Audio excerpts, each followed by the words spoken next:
Dear students, welcome to our session on principles of management. In today's discussion, we are going to discuss on chapter making decision, and this is the part 1 where we will discuss some particular topics on making decision. So let's start one by one.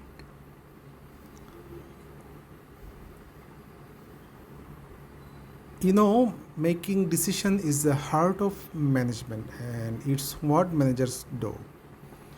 All managers would like to make good decisions because they are judged on the outcomes of those decisions.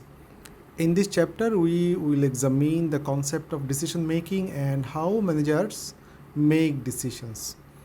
And the learners will learn about some particular topics like the decision making process and the approaches to decision making. These two topics we will discuss in this session, particularly part 1, and the later on we will discuss about types of the decision and decision making conditions, decision making bias and errors, overview of managerial decision making, and guidelines for effective decision making. And lastly, we will discuss about a summary of the total discussion. So let's see what is decision. Managers at all levels take decision every day. So what is decision making? Decision making is a choice from two or more alternatives. Here we will see some example. Like here, one example is given about the location decisions. Whether it will be home or abroad. It means where an organization locate their factory or operations. Will it be in home or abroad? So there is some alternatives, and from these alternatives the organization have to choose one. Another example is given here, investment decision like short term or long term. It means whether an organization will invest for short term or long term investment. There is two alternatives, and from these two organizations will have to choose one. In this way, every day managers take decision at different level of the organization. Let's see about decision making process. 8 steps the manager have to be followed to make good decisions. The steps are: 1. Identifying the problem. 2. Identify the decision criteria. 3. Allocate weights to the criteria. 4. Developing alternative. 5. Analyze alternatives. 6. Select an alternative. 7. Implementing the selected alternative.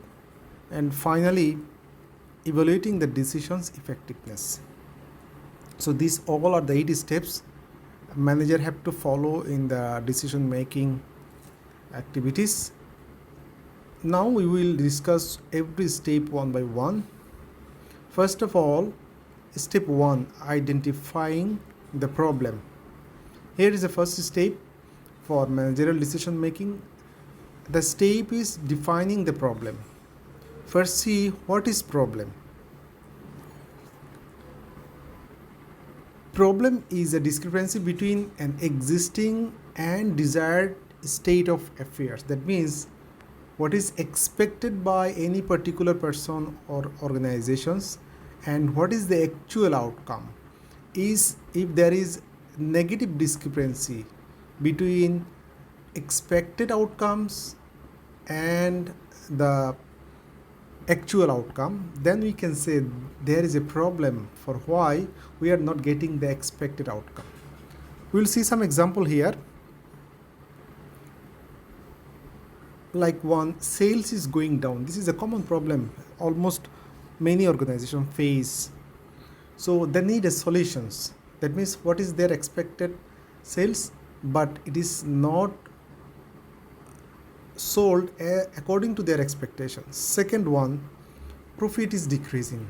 The organization is not getting their expected profit.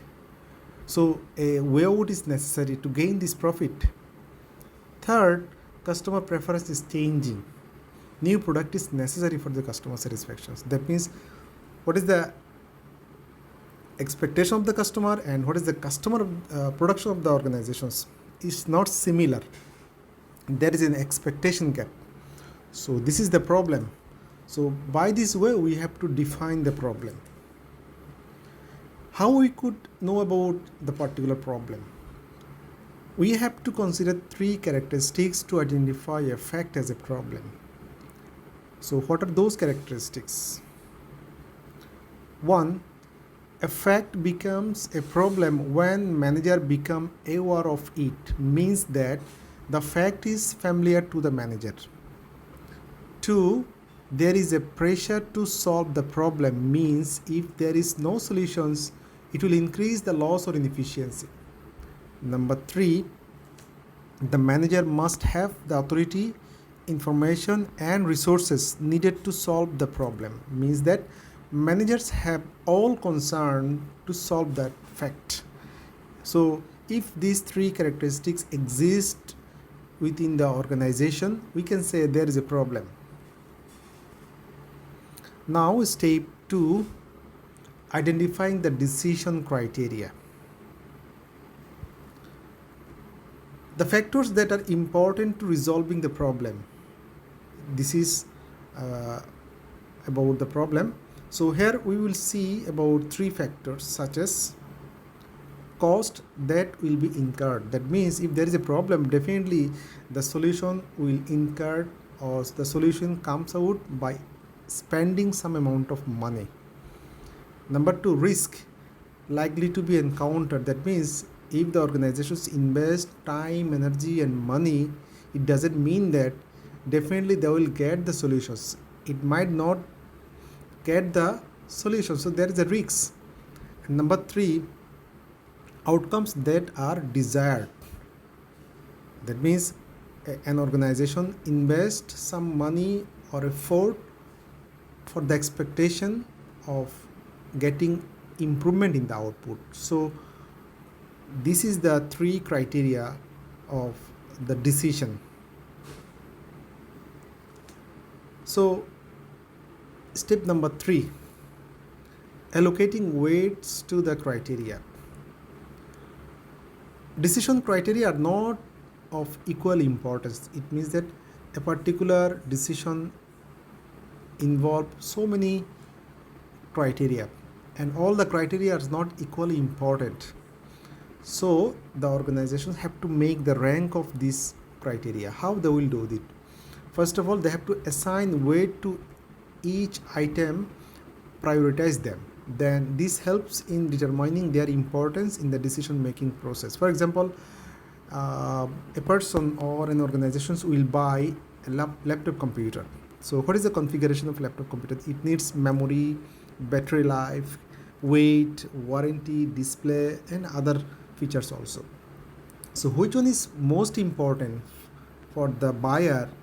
They will give the highest weight, and which one is the less important? They will give the lower weight. Here in this example we see that memory for a particular buyer, this is not same for all. For a particular buyer, he has importance of this issue before buying the laptop. If we see the display quality, it's not so important for this customer, and this way he make the rank.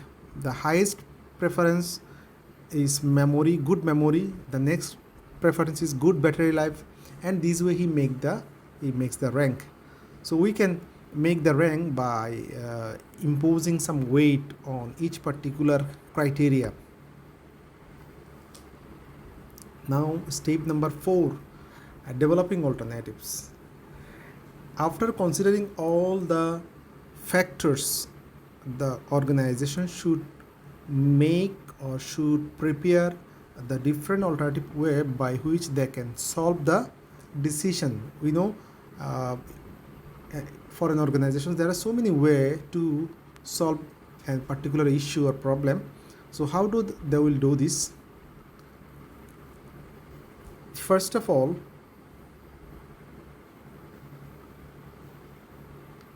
identify viable alternatives. That means how many different ways they have on their hand. Second one, list the probable way to solve the problem.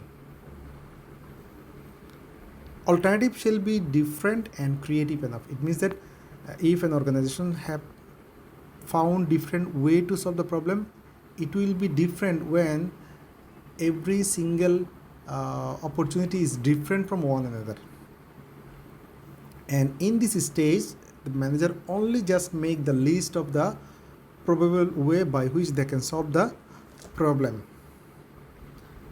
Then step number 5, analyzing the alternatives. In this stage, the manager appraises each alternative's strength and weakness. In the previous step, we have found that how many criteria are involved in solving the decisions and what are the probable way or solution they have. In this stage, we will analyze by imposing some weight, and by analyzing this weight, the organization will know which way is important for them. For doing this, we have to check the criteria identified in step 2 and 3, as I said here. Then compare the operational effectiveness, which way is highly efficient and effective for the organization. Then compare the cost of each way or each method. Compare the risk of all alternatives through checking each criteria. Here is an example of problem. This is the example given for the laptop we have shown here.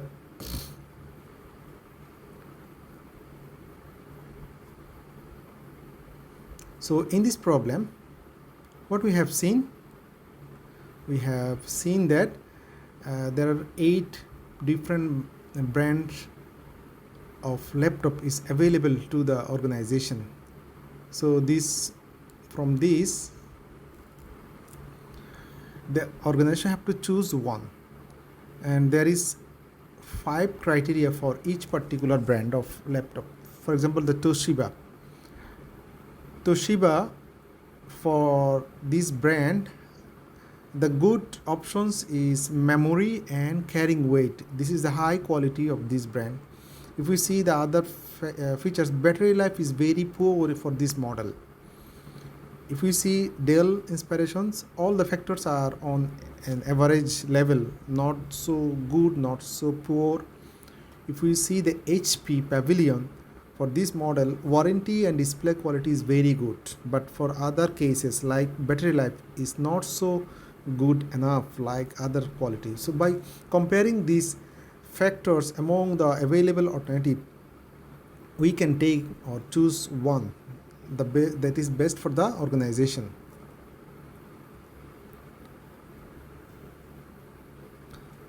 So selecting alternatives, choosing the best alternative. In this step,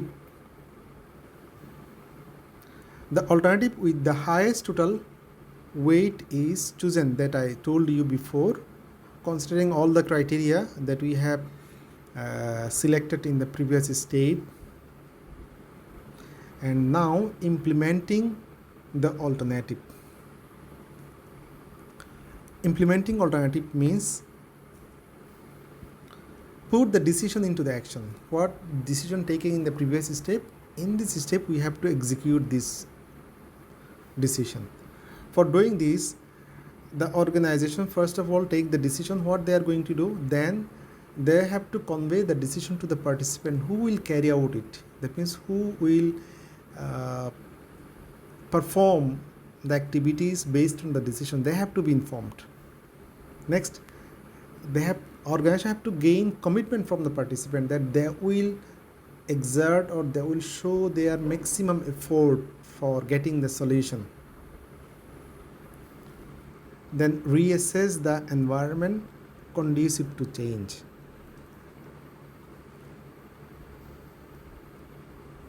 So from this example we have seen before, the total weight, maximum weight is here for Toshiba Cosmic G15, and the total weight is 249.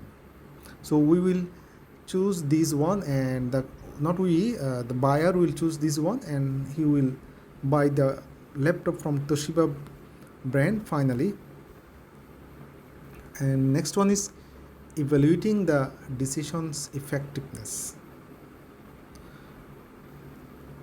The soundness of the decisions is judged by its outcome. It means that the decision taken in the step 7, after implementing all the activities, whether these activities are effective and these activities is helpful for the solution of the problem. Based on these, the company or organization or manager will evaluate their effectiveness of the decision. For doing so, they will see how effectively was the problem resolved by the outcomes resulting from the chosen alternatives. That means the alternative they have evaluated and analyzed, and finally the decision they have taken, whether it is efficient or not. If the problem was not resolved, then they have to check what went wrong, for which wrong decision, wrong information, wrong activities they didn't get the expected outcome. And finally they have to send feedback again from in the first step, and by this way they will go through again and again to solve the problem. Here is an example of decision making process that we told before. Every step is discussed here, like identifying a problem.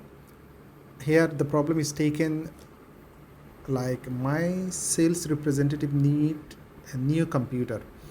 This is the problem, and for this they have identified some decision criteria based on which they will buy the laptop.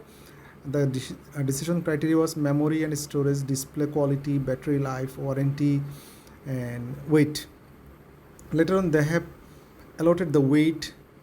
Their highest preference is to get good quality in memory, and the lowest load given to the display quality. Display quality is not so essential for buying this laptop for them. Then they develop the alternatives. They choose 8 different brands, and after choosing that brand they have analyzed based on the selected load, and after getting total they select an alternative here in the next step, and finally they bought it, the Dell Inspiration laptop. They bought it. This is an example of decision making process. Now we will see about the approaches to decision making.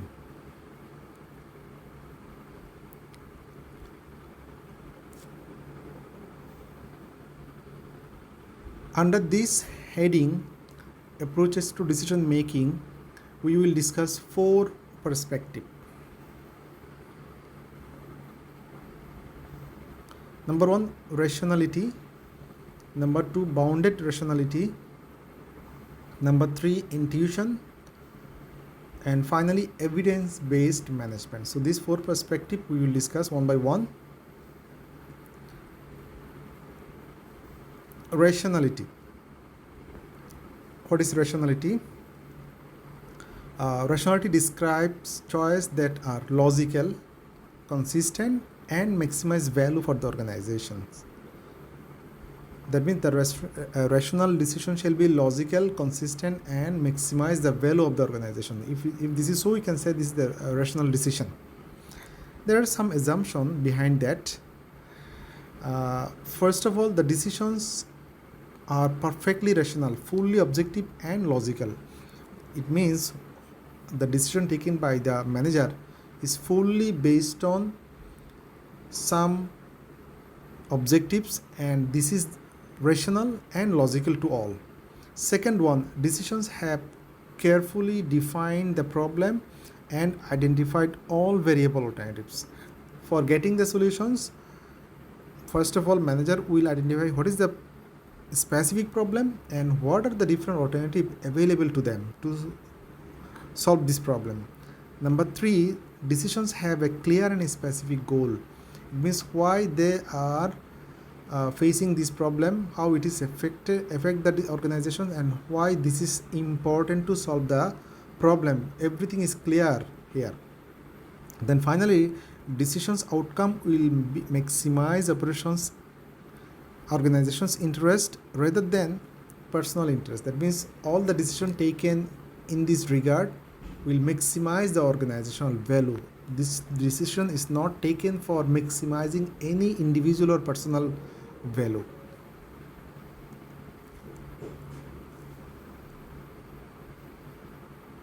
Then bounded rationality. What is bounded rationality?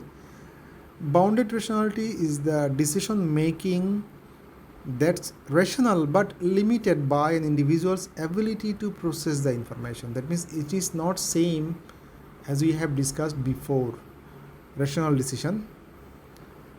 There are some assumptions here also. When we can say there is a bounded rationality, decision makers will not have the knowledge of alternatives. In previous steps we have seen that for the rational decision they know all the alternatives, but in this case the manager don't know all the alternatives. They know some particular alternatives. Decision makers will choose the first alternative that satisfactorily solves the problem rather than maximize the outcome. Here the manager only see whether their problem is solved or not, but they will not think about how much they will get after the solution of this problem. They will not think about the maximization of the solution. They will just think about specific solution. So what is the influence on the decision if there is a bounded rationality? Escalation of the commitment. It increases the commitment to the decisions even though it is wrong. So we see that there is just few alternatives is known to the manager, and based on these few alternatives he is taking the decision, and he is think that the alternative he knows is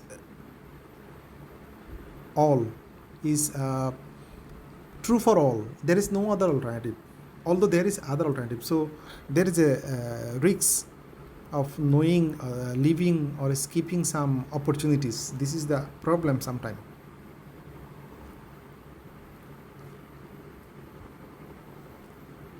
Intuition. Intuition means making decision on the basis of individual experience, feelings, and accumulated judgment. Here, when manager take the decision, he will think about some personal experience, whether what he experienced before, what is his personal feelings, not the feelings or the beliefs of the organizations, and he will apply some judgment based on his knowledge and learnings. This is called intuition. There are some assumptions also behind the intuition. The manager it think that it can match with both rational or bounded rational decision making. The manager think that it might be rational or it might be bounded rational, but this is my beliefs. He thinks something like that.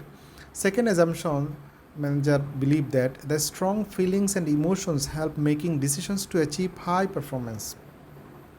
He think that I have good intention, I have good emotion. As I am working hard, as I am working seriously, definitely I will get the expected outcome, or I will get the high performing solutions. This is the assumption is considered here for intuitive decision making.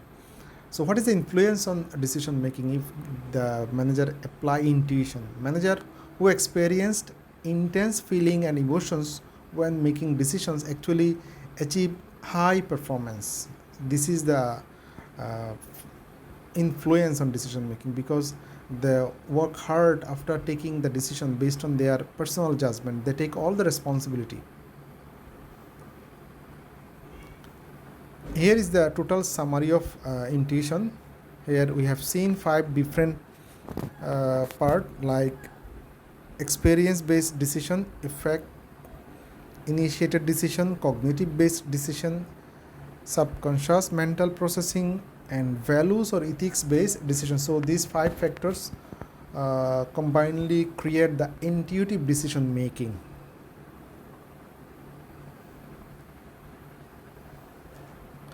Evidence based management. What is evidence based management?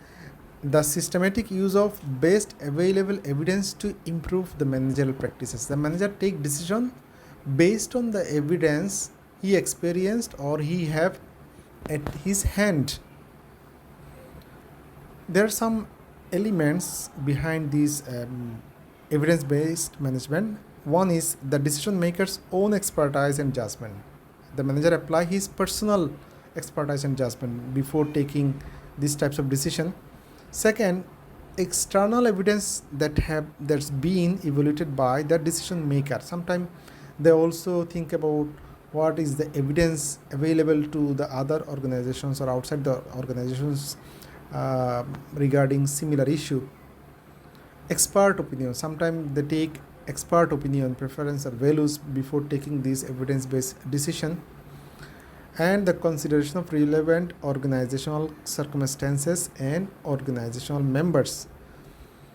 They consider all the circumstances of the organizations that took consultancy of the members of the organization. By taking all these factors, the manager take evidence-based decision.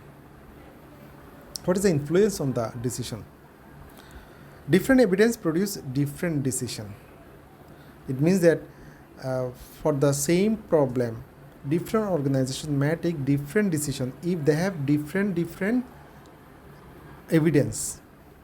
Second one, sometimes the decision maker emphasize on own intuition, own judgment. They apply some personal experience. And sometimes they took stakeholder opinions. They sometimes take opinion from the customer, opinion from the supplier, opinion from the expert people. By taking that opinion, they take these types of decision. And finally, sometimes they also consider the ethical consideration, because ethical consideration or ethical status of the organization is not same for all the organization. Different organization may have different types of ethical standards. Based on their ethical standards, sometimes they take some decision.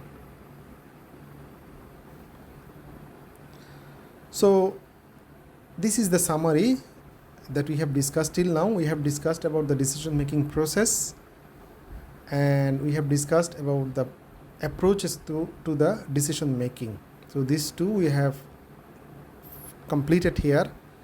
In the next session, next part 2, we will discuss about the types of decisions and the decision making conditions, decision making bias and errors, overview of managerial decision making, guidelines for effective decision making. So these are the content we are going to discuss in the next session. So we are expecting that the learners and listeners will get the basics information or basic idea about the decision making from part 1, and in the next part 2 they will get more in-depth discussion about the remaining topic. So we are expecting to get our learners in the next session. Thank you for joining here. Thank you for your attention.